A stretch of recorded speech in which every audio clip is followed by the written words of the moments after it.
Welcome to the League of Nerds comic book segment number 88. I'm John Cooney here to talk to you about comics released the 2nd of October, 2013. Beginning as usual with my first 5, meaning these are the first 5 books I intend to read this week, and I'll give you a little more depth on them. Starting with at number 1, All New X-Men number 17. X-Men Battle of the Atom Part 6. Magic and Young Beast have a special mission. The X-Men and future X-Men have Jean Grey and Cyclops and are going to send them back in time with the rest of the original X-Men. But who's opposing them, and why? Marvel issued the following press release, quote, "If you thought the first month was exciting, you ain't seen nothing yet. They've come from the past, they've come from the future, they've come from the future again. Who are the real future X-Men? Find out this October as X-Men Battle of the Atom heads into its second exciting month full of even more twists and turns. We've been waiting to reveal these images since the day we planned this event," says senior editor Nick Lowe. "Who are these characters who claim to be the X-Men of the future? And if they're not lying, who are the other guys? Chaos at Jean Grey School, the return of the Phoenix Force, and more, plus a game-changing conclusion that will shake the X-Men to their very core. Don't miss out on an exciting second half of the blockbuster X-Men event of the year, X-Men Battle of the Atom." Close quote. At number 2, we've got Forever Evil number 2 of 7. The villains have taken over the world. The Teen Titans fight back. Can the inexperienced teen heroes do what the adults could not? Answer, nope. It goes very poorly. Writer Jeff Johns explained Lex Luthor's role in Forever Evil, quote, "He's the main character in the entire story. Most of it's from his point of view. I think he's a fantastic character and one of the most complex characters from the DC universe. But just because a group of villains who, by the way, mirror the Justice League. Like, this story is essentially if the Justice League decided to rule the world, this is what it would be. And Lex coming face to face with that and seeing most of the villains going along in chaos and destruction, and this is not what he's ever envisioned. And he comes to the realization, I think within issue 2, about what he needs to do. And there are others like him out there who also agree that the new boss is worse than the old boss, and they have to do something about it. But Luthor is a complex character. If you look at the opening of Forever Evil, clearly he's still going about threatening people and consuming things and doing it for his own goals and desires. Some of the things he was talking about in Forever Evil number 1 are revealed in Forever Evil number 2, about why he's been collecting companies and all this stuff. And Luthor's journey in this, it's going to definitely start off with his ego, because one of the driving forces obviously is his ego, and his need to be recognized by humanity. And Superman's kind of gotten in the way of that, but that's like something he won't really ever, I think, acknowledge consciously. His journey through this is, we're going to go deeper into who Lex Luthor is, and the choices he makes, and ultimately what he wants coming out of this. There's what he goes through, and what he loses, and what he learns to love. He's going through a journey like we haven't seen Luthor go through, and putting him center stage in an event like this, a story like this, a whole story is really designed for him, and I think that should be clear as it rolls out. But again, Luthor is, I think he's one of those great, wonderful, complex, and unpredictable characters. I think you always know what Luthor is going to do, but this is going to hopefully surprise you. Close quote. At number 3, we've got Invincible Universe number 7. The Guardian's most enigmatic member gets a well-earned break, but will the Bruiser's day off turn into a dog day afternoon? Plus, a villainous threat returns. Series writer Phil Hester spoke about working with series artist Todd Nyack, quote, "I've gone from appreciative fan to odd collaborator. I always knew he was good, but when I see the layouts he sends back in response to my scripts, I'm floored. I've given him some fairly impossible shots to portray, and he belts them out with astounding ease. It's galling, to tell the truth. As an artist, I look on a lot of what he does with simple jealousy. Hell, I bet we could sell this book with all the word balloons whited out. This is the kind of book Todd was born to draw." Close quote.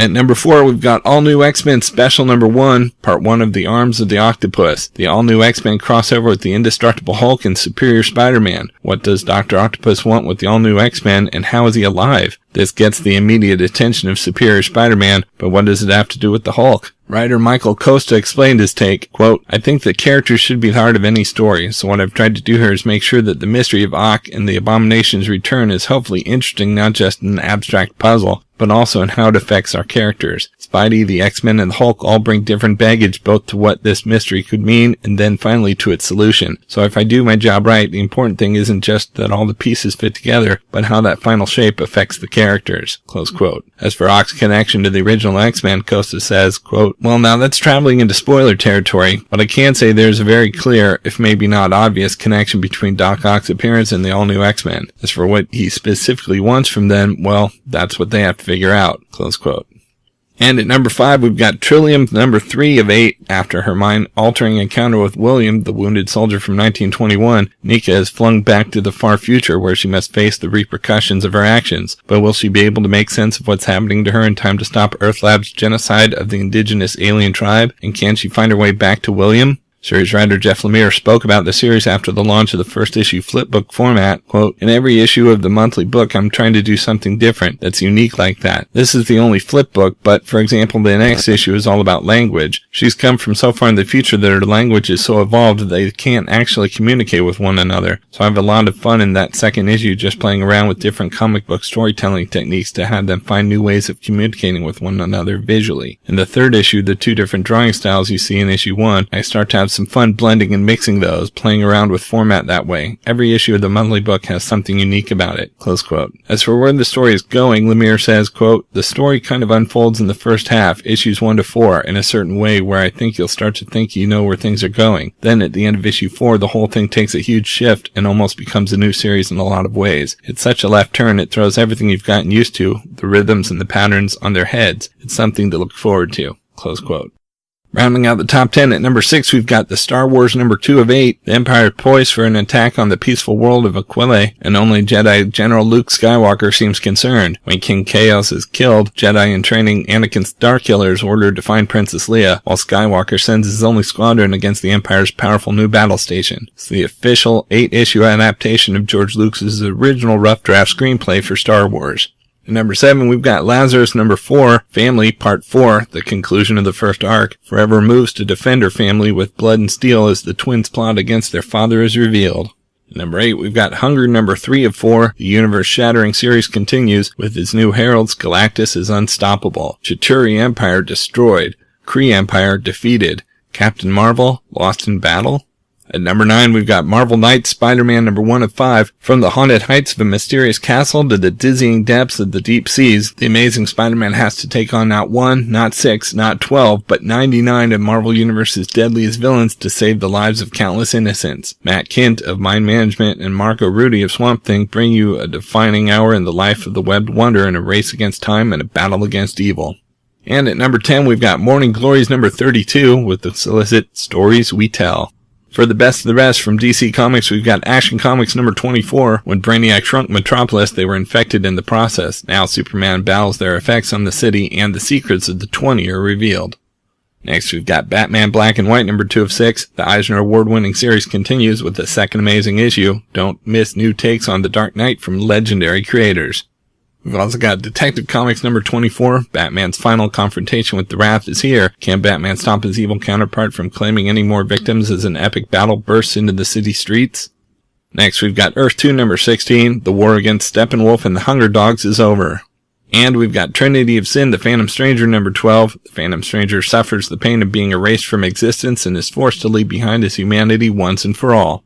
For Marvel Comics, we've got Captain America Living Legend number 1 of 4. When a top-secret orbital research station is dragged from the sky by an unknown alien force, Army of One Steve Rogers finds himself caught between two global superpowers on the brink of war. But how does an evolved Volkov, a decorated Russian officer he last crossed paths with during the closing days of World War II, who disappeared for an ill-fated lunar mission over 40 years ago? Andy Diggle and Eddie Granoff send Living Legend Captain America on a one-man mission into the heart of darkness in search of another.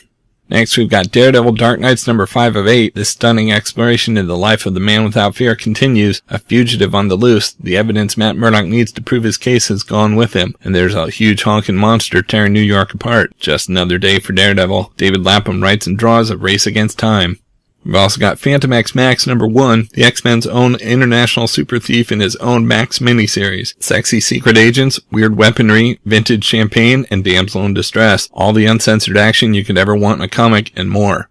Next, we've got Infinity the Hunt number 2 of 4. Thanos' forces have attacked the Earth, but what part of his plan involves the super youth of the world? See the attacks on the Avengers Academy, Jean Grey School, Future Foundation, Braddock Academy, Wakandan School of Alternative Studies, the Pan-Asian School for the Unusually Gifted, and the Latverian School of Sciences. The students at all the world's super schools try to put into play everything they've learned as they fight side by side with their super teachers.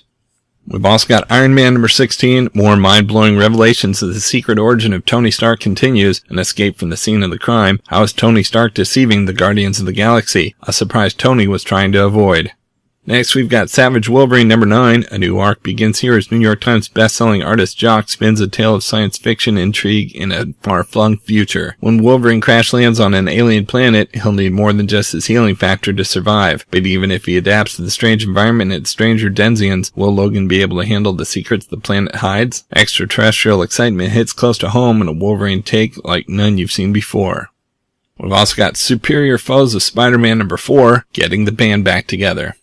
Next, we've got Thor Season 1 hardcover, Premiere Edition. Among the lofty spires of Asgard, young Thor is the strongest, brashest, and most arrogant god of all. But his giant-slashing, troll-smashing days come to an abrupt end when he's tricked by his jealous brother Loki into a foolish attack. Cast down to Earth into the crippled molder form of Dr. Donald Blake, follow the Thunder God's journey of self-discovery and mortal man's awakening to the powers within. Revisit the fantastical origin of the son of Odin in his new graphic novel, which thrusts the tale of Thor into the modern age with thunderous results. In this epic saga of towering frost giants, belching maidens, and massive battles, one hero must decide which identity is truly his before both the worlds he loves are destroyed. And we've got Thunderbolts number 16. The Bolt's perfect plan has gone off the rails in Thanos' wake. One of the Black Order sets his sights on the Red Leader.